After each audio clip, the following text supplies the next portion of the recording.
Yeah, we have one person in attendance, and I'd like to thank you for showing up to our Planning and Zoning Commission information session, and thank you for anyone who is watching live on the City of Seward, Alaska YouTube channel, or if you couldn't catch it live, if you're watching it at a later date and time. My name is Daniel Munich. I am the new director for the Community Development Office, and so we wanted to put on this information session to discuss a little bit about the Planning and Zoning Commission and what it takes to be, or what it means to be a commissioner on the Planning and Zoning Commission. Our office, it's a pretty small office. We've got all three of us here in the room. Again, I'm the director, and I started in my position in the beginning of February, so I'm relatively new to my role.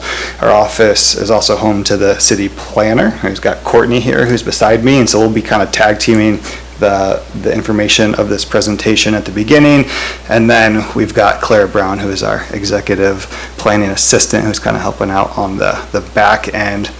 And then we have a few of our planning and zoning commissioners here as well, who will give some their testimony as to what it means to them to be on the commission.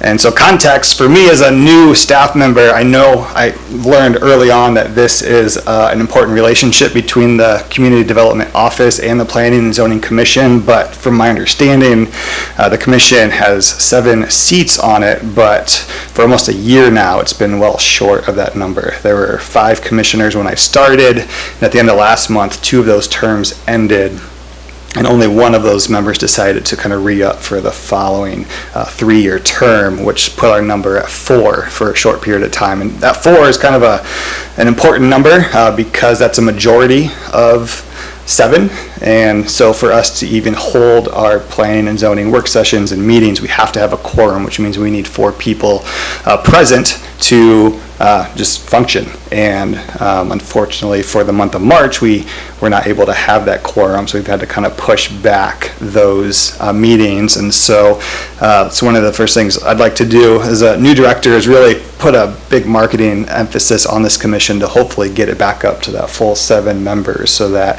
life happens and people are busy in the summer, so we don't expect commissioners to be there all the time. But if we only have 4 commissioners, then it kind of puts a heavy burden on them to be present for every single one of them. And fortunately, we got back up to 5. One of our commissioners here was appointed at the last city council meeting, but she's had experience on the commission in previous years too, and so it'll be nice to get that insight as well. And so we're currently at 5 commissioners. We're looking for 2 more, and so the purpose of the rest of this information session will be kind of talk about the importance of the commissioner, the roles and responsibilities of the commission and its commissioners, go over some good, character traits that would help make a good commissioner, obviously the time commitment that would be involved with being a member of the commission, and then, like we said, we've invited 3 of our commissioners here to kind of give their personal testimonies of their experience.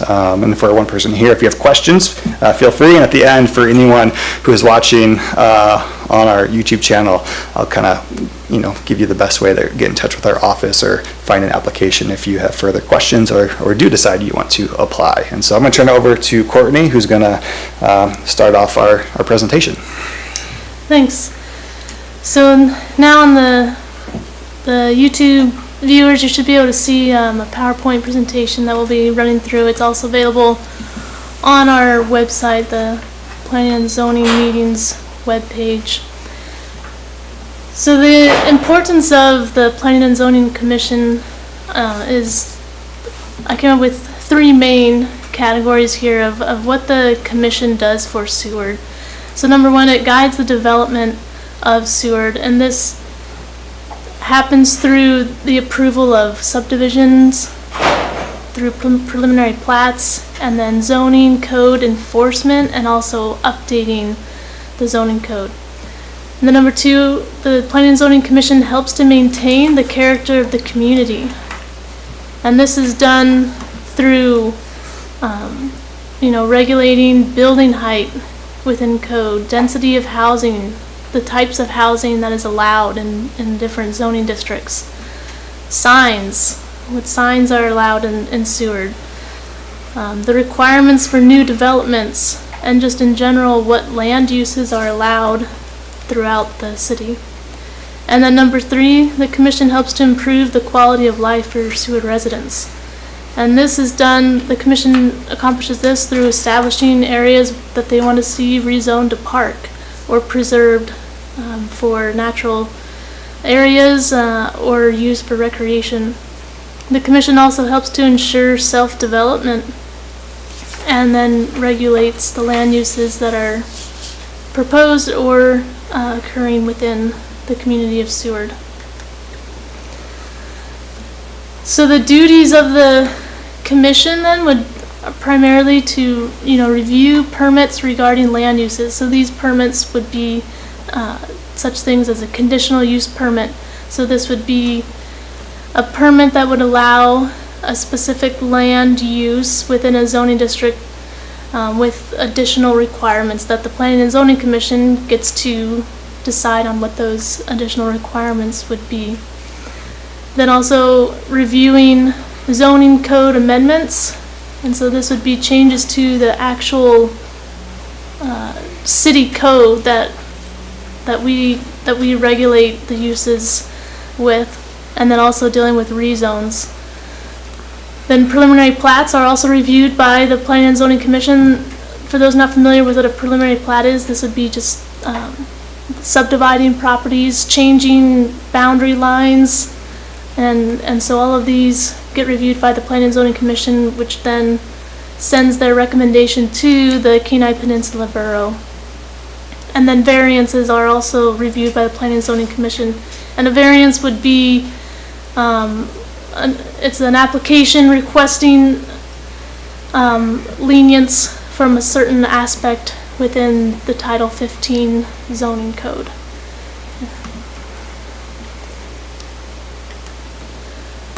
The Planning and Zoning Commission also has the opportunity to review city plans annually. So this role is primarily advisory to City Council. All of the plan reviews that the Commission does, they approve a resolution that then gets sent to the City Council, recommending that the City Council then also approves that update to the plan. So currently, a really important plan that the Commission will be tackling this year and potentially even into next year is the comprehensive plan update.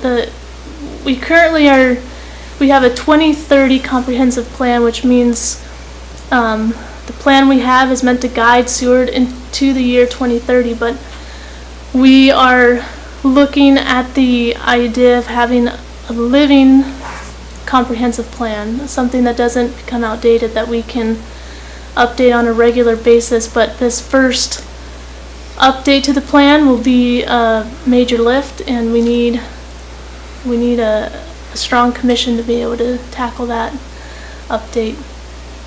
And then another plan that we review annually is the Municipal Lands Inventory and Management Plan. So this plan details all of the property that is owned by the city and goes through the current use of that property and then the recommended uses.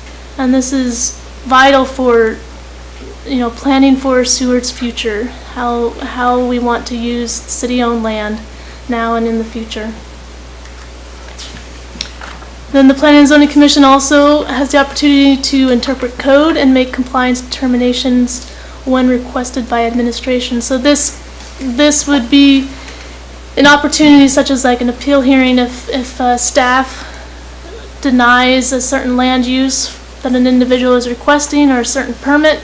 That individual then has the right to appeal that decision made by staff, and that appeal hearing process would then come before the Planning and Zoning Commission, who could then review that request that had been originally denied and determine as a commission whether they would uphold that denial or grant that request. And then also, revoking conditional use permits, or just in general, if anything is not in compliance with code, the commission can have an opportunity to review what is out of compliance and make a recommendation for how that should be handled. And then the two main chapters that in city code that the Planning and Zoning Commission reviews or has some authority over would be Title 15, the Planning and Land Use Regulations, and then Title 16 subdivisions. And so the Planning and Zoning Commission helps with interpreting this code, and they help with updating the code language, regularly as needed as issues are brought to us or to the commission.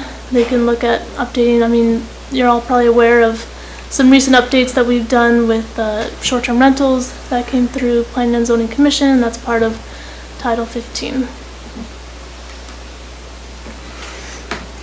All right, and I'm going to talk a little bit about just character traits that I think would help make a good commissioner. And the first one up there is, excuse me, obviously care about the community as a whole. And I don't think I need to go into big detail on that. I think it would be odd for someone to apply for this commission if that's not something they had in them. But under the umbrella of that, this next one's interesting because the ability to understand like how specific scenarios affect individual residents while also grasping like the big picture that affects the larger community, not only now but in future years. And so you often might hear the phrase like, are you the type of person that sees the forest or the trees? Are you a big picture analyzer, or do you like focus more on the details? And like a good commissioner has to do a little bit of both, right? It's like Courtney was saying, like you'll be making decisions if a conditional use permit gets revoked or a short-term rental gets denied, and an individual resident can appeal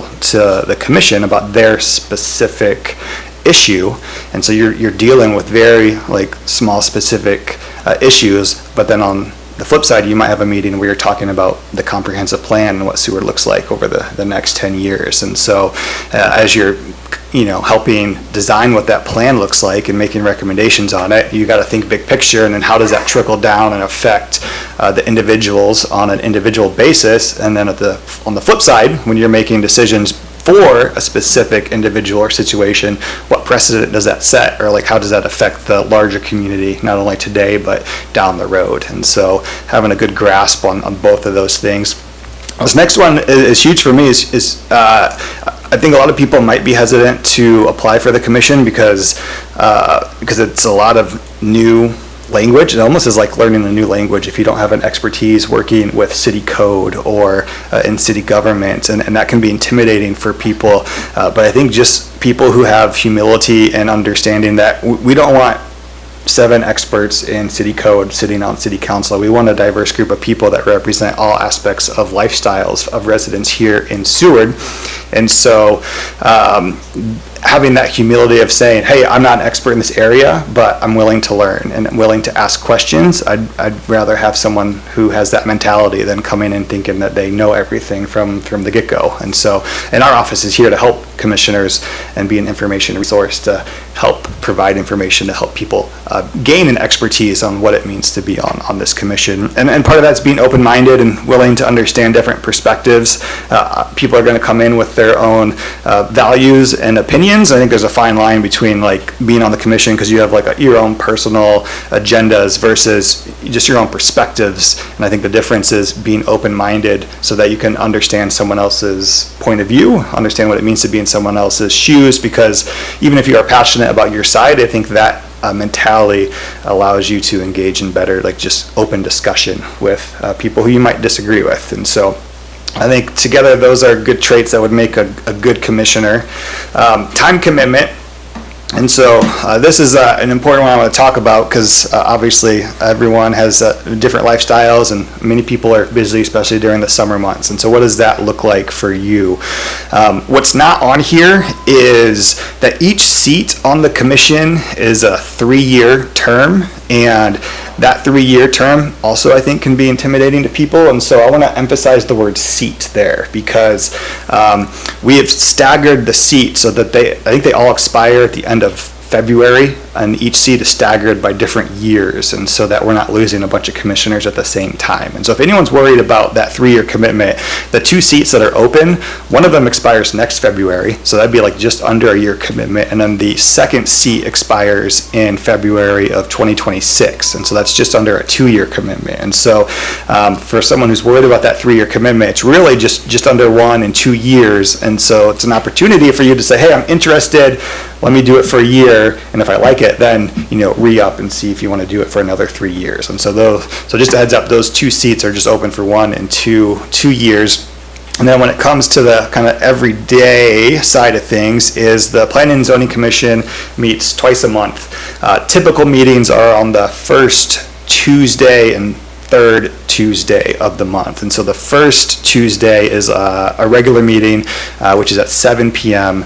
The third Tuesday of the month is like a work session, which is at 6 p.m. And so, and we can get into the details of the differences of those, with commissioners once they're on board. But just kind of the basic generic breakdown is regular meetings are a little more formal. You have, we follow Robert's Rules of Order, which we have, training for commissioners on what that looks like. And it's mainly kind of up to the chair to kind of make sure that the commission runs through that process. But, and that's typically where a lot of the voting and more decisions are made, where work sessions are a little more informal sessions, more kind of like brainstorming sessions. And so you might have a work session on a topic or several work sessions on a topic, and then when you get to the point where a decision or a vote needs to be had, we would put that on like a meeting agenda.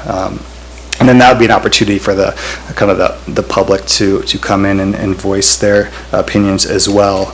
And then again, you would need quorum for both of those, which would be 4 people. And then outside of official meeting times, obviously our office works to put together a lot of the information for the commissioners to be prepared for that meeting, but there is a time commitment for commissioners to kind of review that information. And so when I'm done speaking, we're going to have the current commissioners kind of talk about their testimonies, and so if y'all might highlight that as well on your end, it's just kind of how that time commitment looks like on the back end for you outside of these meetings and work sessions. And then there's a little part there about abiding by the Open Meetings Act, and so that's just so that every official item that gets put on an agenda can be publicly noticed and open to the public, and so the public is open and available and able to come to our meetings and work sessions. But in practice, there's some things we work with commissioners on because you can't be all on a group text chain or an email chain and emailing each other, because the majority of the commissioners really can't be together because of the public perception of being able to talk about items outside the public view. So it probably wouldn't be a good idea if you have like a whole volleyball team that's on the commission together, because then you just can't play volleyball together anymore, if that makes sense. So yeah, and then I think this is the last thing I'll talk about before turning it over to our commissioners, is just the community development partnership. And so, and then this is why I'm excited to hopefully get a few more commissioners, because I know it's a big part of what our office does, and it's been unfortunate. Me being new in my role, I've not had the opportunity to sit on some of these meetings and work with the commissioners. But for our new commissioners, we do help the onboarding and training process, and we'll help commissioners understand the Robert's Rules of Order and how to manage meetings, how the voting and decision making works. And there are some ethical and concerns and legalities regarding topics that might come up that you might have a personal vested interest in, or someone, because this is a small town that's involved in one of the issues that's brought before the commission, and so we can talk with commissioners through that. But a big one is just the information resource. It's like we want to do our best to provide commissioners with as much information as we can so that you all can make decisions appropriately. And so if there's an issue brought up at a work session, like we do a lot of the background and research and look at what other towns similar to Seward do in a specific area, what a city code look like in an area in another town that's doing something that we're trying to do. And so we try and provide as much information for the commission and the public as you go into those meetings and work sessions.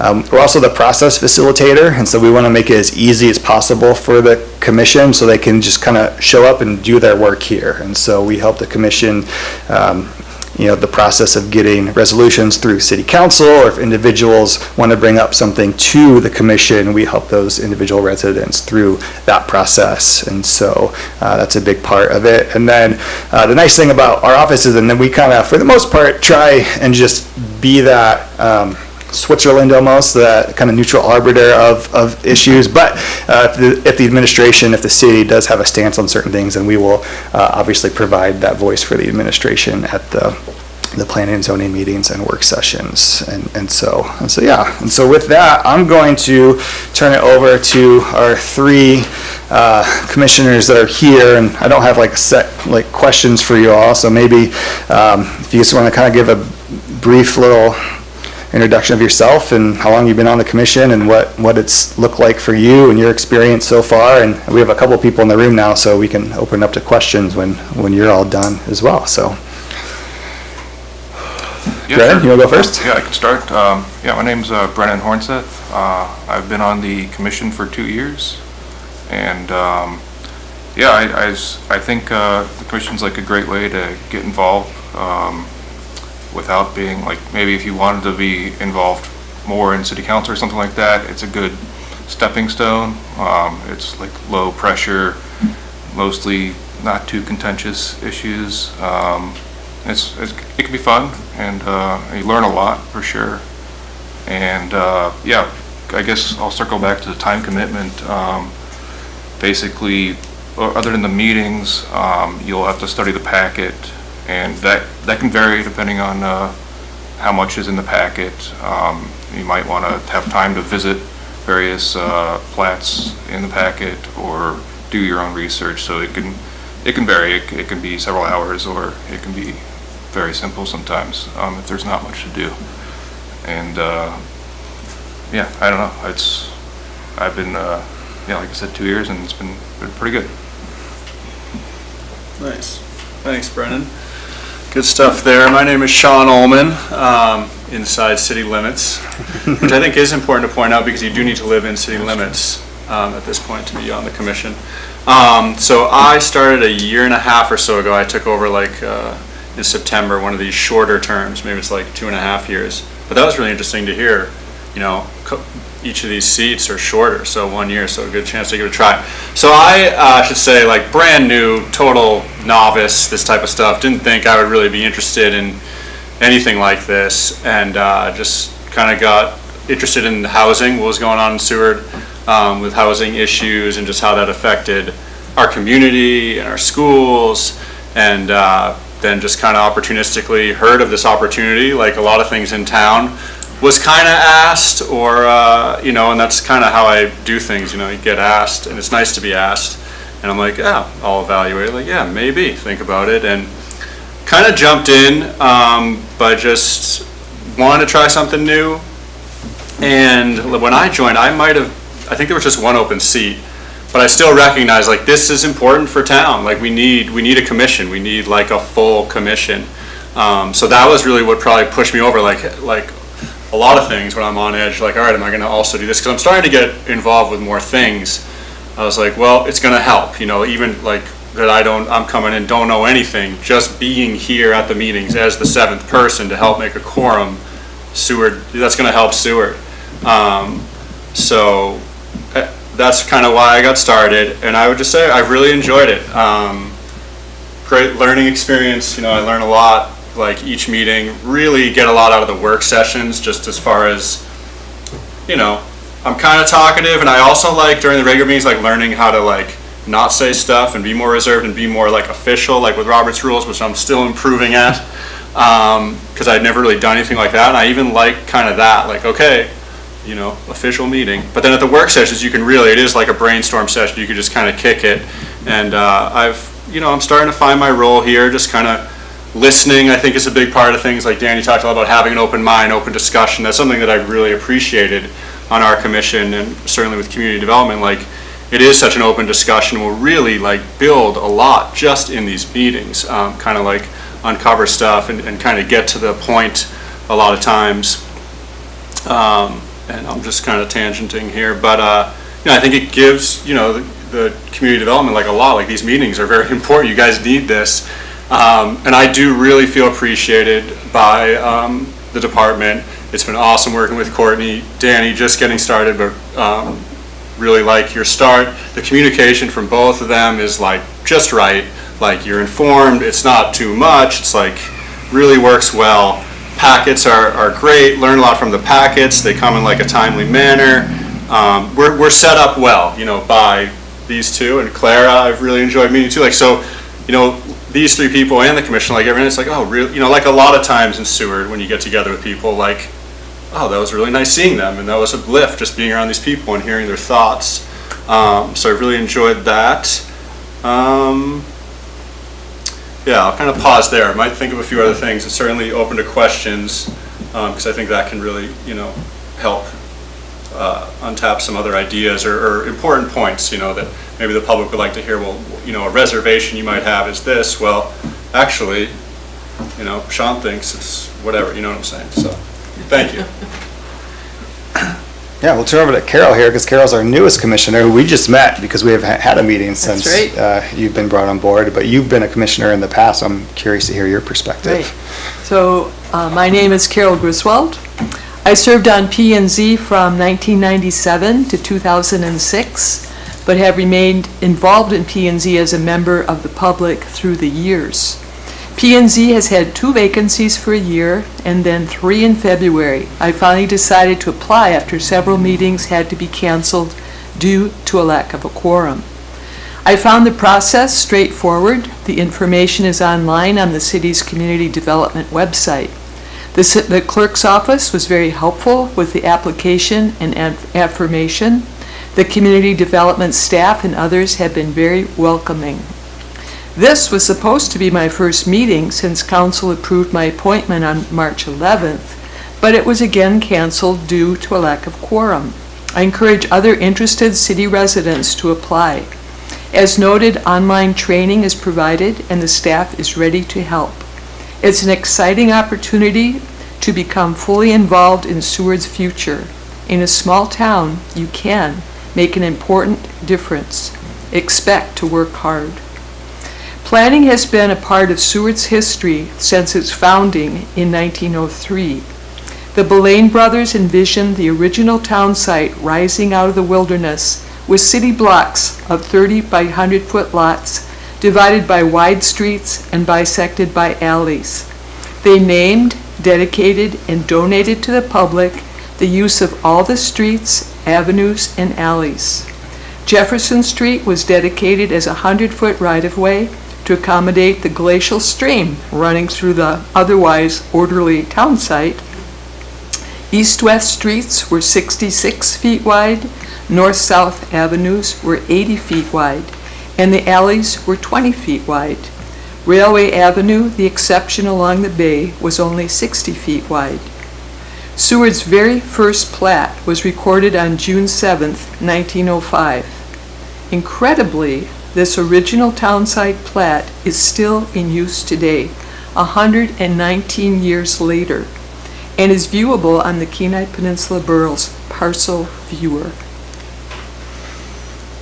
All right, thank you, Carol.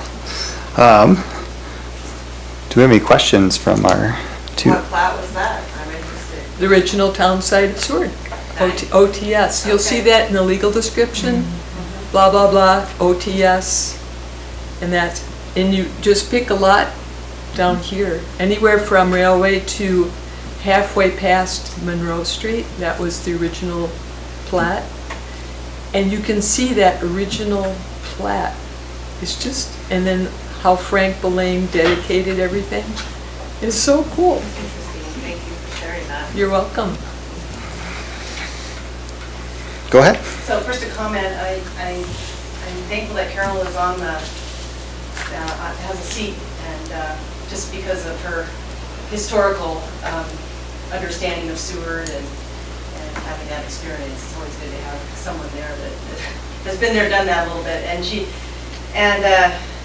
she also pans the town quite a bit with walking here and there. We've crossed paths quite a bit. So I'm going to pose this question to you two in regards to how long has it taken you to really get to know the town of Seward? Because we are kind of sandwiched in between borough property, right? I mean, this little point, I'm sorry, I don't know. That's not city of Seward, right? So, No. And how long has it taken you to kind of, and have you actually gone out and kind of looked and traipsed through places that have been in question? And how do you find that important? And then I have another question in regards to, given that we are, and maybe the administration needs to speak to this, is given that we are in between borough, where can you identify, and Carol might be able to speak to this too, where there's been some conflict or where we've had to kind of dance around with the borough a little bit as far as our property and our, some of the codes and covenants that we may want to apply. I can at least tackle the first part of your question, just basically anything in the packet where somebody wants to do something with their property, that's a great chance to be like, you should go visit that place. So this does get you around all over town, and town does include, you can see our map here, town does include across the bay there. Yeah. And so there is an interesting division of what is in town and what is not. Yeah. Town technically goes up into the Marathon Bowl, really. I mean, it goes way beyond back into 4th of July Creek. Now, there's nothing really going on in either of those places, but the rest of it, I have gotten around to various places I probably wouldn't have gone to otherwise. Just get a lay of the land and understand what's going on that property. I guess I can speak a little bit with.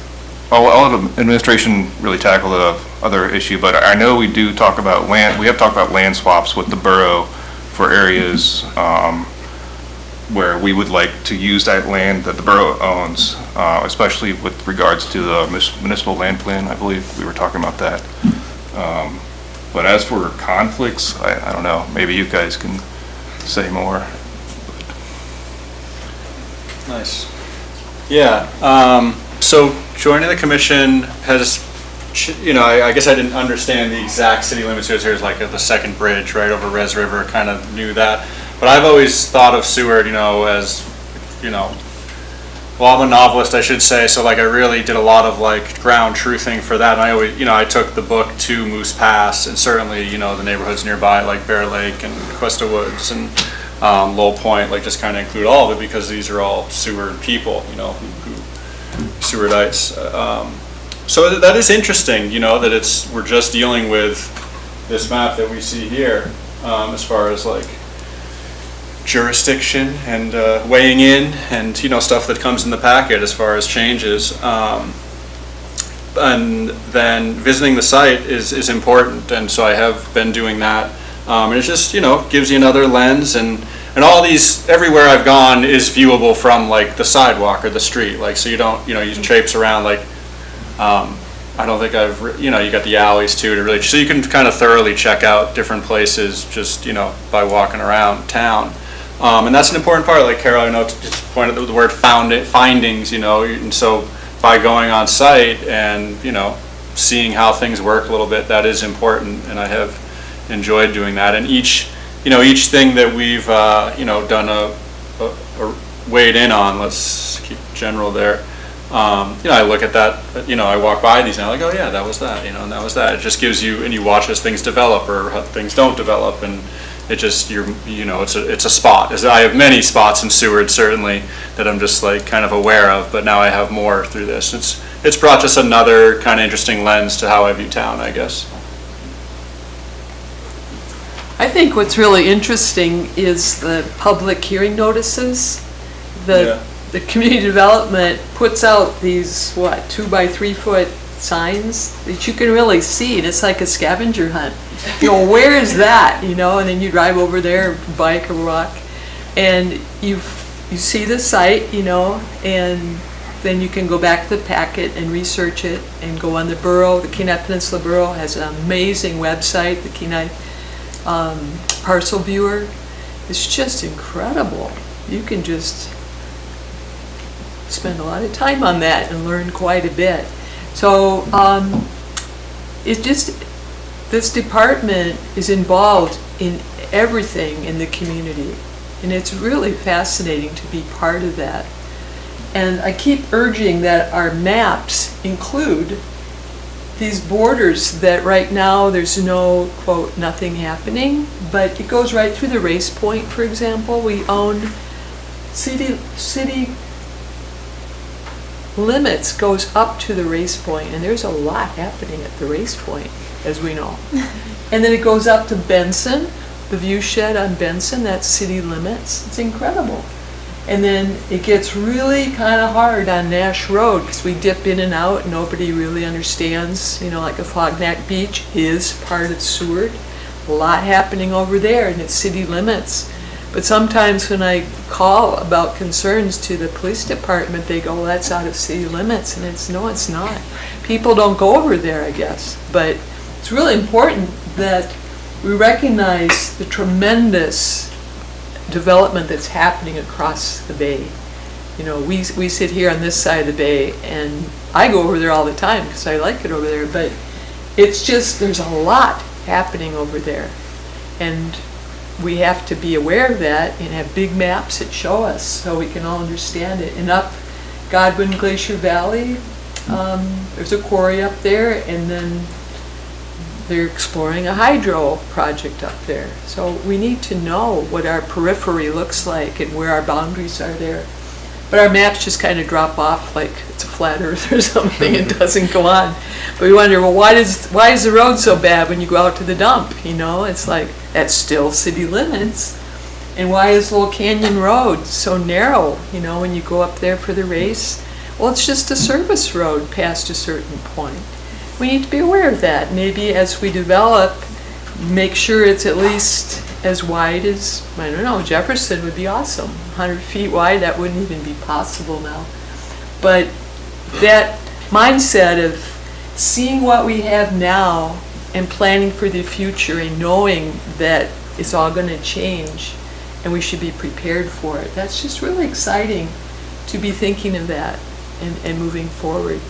Then as far as conflicts with the borough, I don't know if this is really relevant to that question, but one thing popped to mind is that as we worked through the short-term rentals, and Seward has a bed tax and the borough doesn't, so if you have a short-term rental outside of city limits, you have an immediate advantage because you don't have to charge for bed tax. So we could be working on that with the borough to make sure it's a borough-wide tax, and then it would be a level playing field. Just, you know, something that could come up. But it's fascinating. And then the more you know, the more you want to learn. You just go around and things will pop up. You say, well, is that conditional use permit, you know, really being followed? It doesn't look like it. All this work that the commission put into it. And now they've got a big old dumpster in the front yard instead of bear cans that are discreet and no screening, you know, yada yada. It just makes you more aware of what development is happening and how important enforcement is. It's fascinating. Yeah, and thank you, Carol. Carol really pointed out a lot of the main issues there to your question, and just to add on to that, if you're somewhat familiar with city code or have been on the city webpage to look at city code, you'll see that there's various chapters within code. I believe there's 16, and city council oversees all of that code. However, like I pointed out, the commission just has a little bit of input on Title 15 and Title 16. So as far as Title 15 and Title 16, within those city boundaries that you can see there, any regulations within Title 15 and Title 16 are applicable to that area. As Carol pointed out, in some of the other departments, police or public works, there may be some other underlying factors to how roads are managed or that sort of thing that may seem odd even though they're in city limits. But those issues don't pertain to the Planning and Zoning Commission as far as what they can oversee or have input on. But yeah, I mean, we just recently in that little interesting nook of Nash Road dealt with a conditional use permit that was over there, and so yeah, any land uses that occur within city limits, we get to review and have input on and apply the city code to.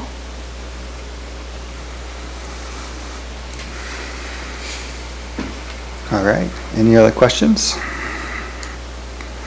What's like the process like when you apply? Like what all do you have to go through with those steps? I was saying, Carol just went through it. I did. Yeah. If you go to the community development website on cityofseward.us, you go down and there's a section that's labeled Planning and Zoning Commission, and you click on that little menu and it pops up with the application. So you fill out a one-page, like who you are, how long you've been in the city of Seward, and maybe why you want to serve. And then there's also the APOC form. All public officials like council and Planning and Zoning Commission have to fill out a financial disclosure to APOC, and that's pretty simple too. And then submit it to the city clerk, and they run it through, make sure it's good. Submit it, that goes to city council, and then they vote on. Your APOC does not go in the packet, but your application does. And then they vote to accept you, and then the clerk affirms you, and then you're in. Pretty simple. Yeah, it really was, for me, it was fast, simple. But I wonder if like you get, so it's like each council meeting, if there's an application and that's when it'll occur. But I have a feeling we might have kind of a competitive, run at these two seats. So like what if there's more applications than seats? Like let's say you get 3 or 4 people.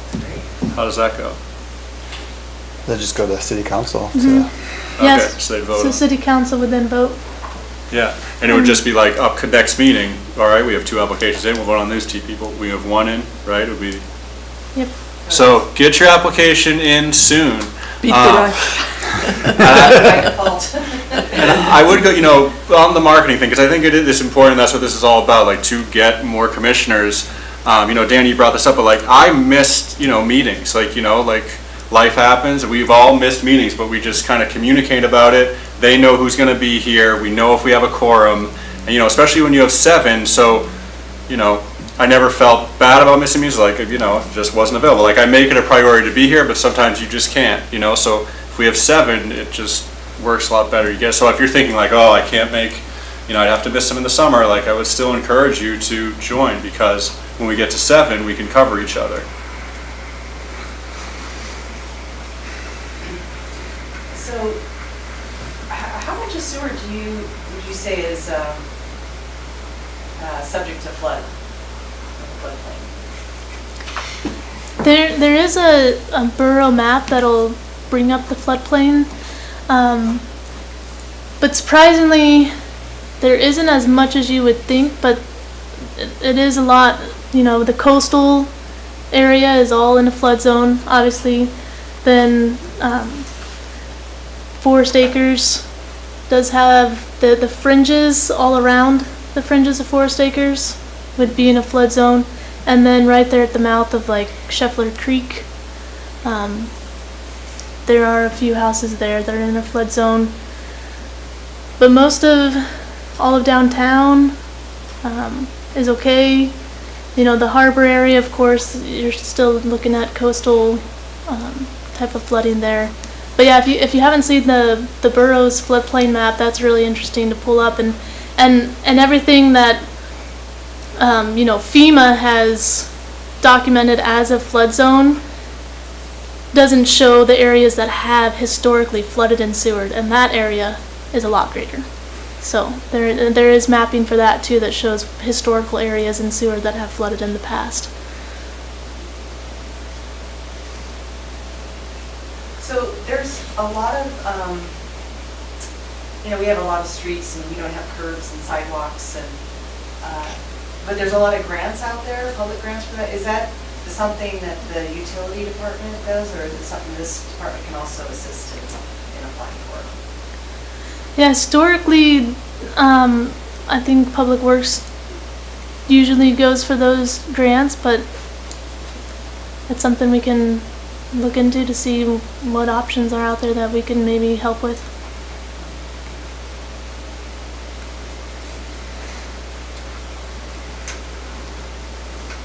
All right.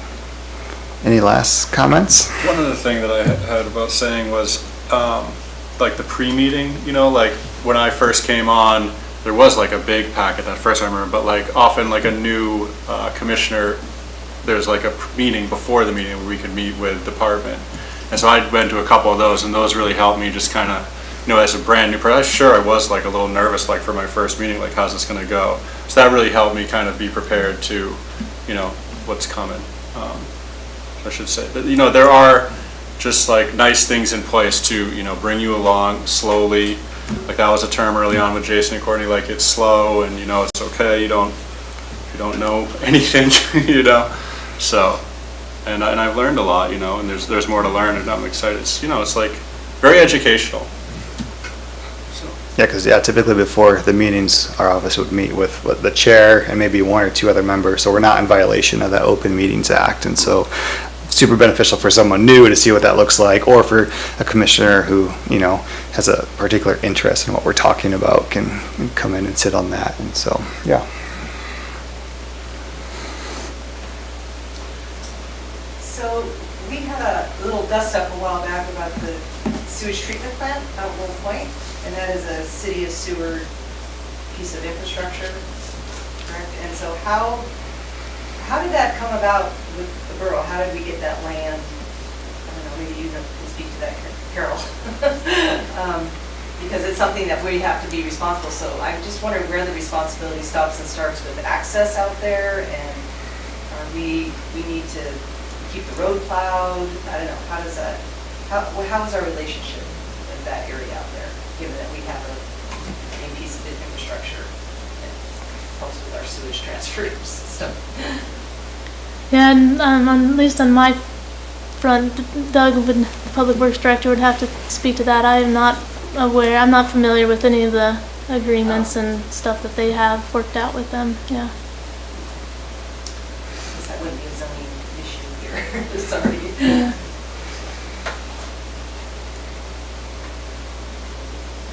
All right, well, thanks for coming. Thanks to our commissioners for providing your information, and I'll just wrap up by saying our office is located on the second floor of City Hall, so if anyone has any questions, normal business hours, feel free to stop by, pick our brains. But like Carol said, the application is available on our website as well as our contact information. So if you didn't want to stop in, you want to call us or email us, feel free to do so. But yeah, we're hopeful to get the word out there that these vacancies are wanting and needing to be filled, and it's a great opportunity for residents to kind of shape the future of Seward. And so we're looking forward to hopefully getting applicants for it. And so thank you all for attending or watching on the interwebs, and we'll sign off. Thanks, everybody.